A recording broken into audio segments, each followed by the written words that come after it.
ప్రేమామయుడైన యేసుక్రీస్తు నామములో ఈ ఉదయకాల సమయంలో మీ అందరికీ శుభాలు వందనాలు తెలియజేయుచున్నాను. ప్రియులారా, ఈరోజు దేవుని వాక్యము ద్వితీయోపదేశ కాండము 6వ అధ్యాయము 5వ వచనము. నీ పూర్ణ హృదయముతోనూ, నీ పూర్ణ ఆత్మతోనూ, నీ పూర్ణ శక్తితోనూ ఈ దేవుడైన యెహోవాను ప్రేమింపవలెను. ప్రియులారా, మన దేవుడు ప్రేమపూర్ణుడుగా ఉన్నాడు. ఆయన మనలను అధికముగా ప్రేమించిన దేవుడై ఉన్నాడు. దేవుడు నరులను ప్రేమించి ఈ భూమిని నరులకు ఇచ్చి ఉన్నాడు.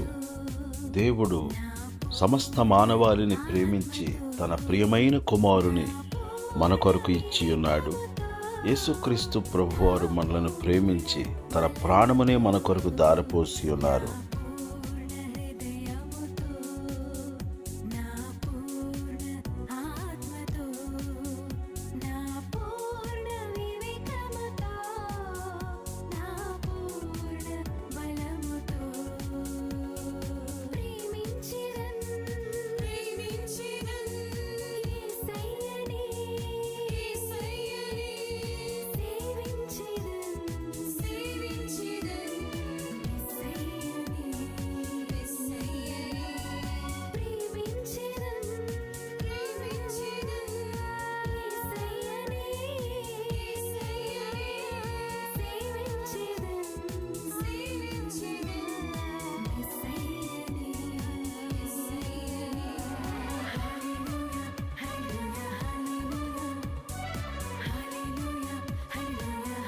దేవుని ప్రేమించు వారిని దేవుడు 1000 తరముల వరకు కరుణించు దేవుడై ఉన్నాడు.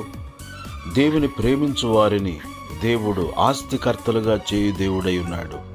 వారి నిధులను నింపు దేవుడై ఉన్నాడు. దేవుని ప్రేమించు వారికి మేలు కలుగుటకై సమస్తము సమకూడి జరుగును అని వాక్యము సెలవిచ్చుచున్నది. ప్రియులరా, దేవుని ప్రేమించు వారికి దేవుడు వాగ్దానము చేసి ఉన్నాడు.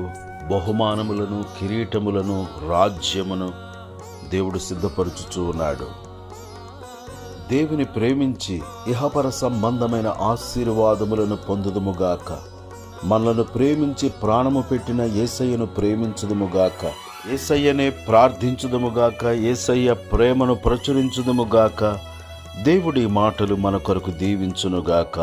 ఆమేన్.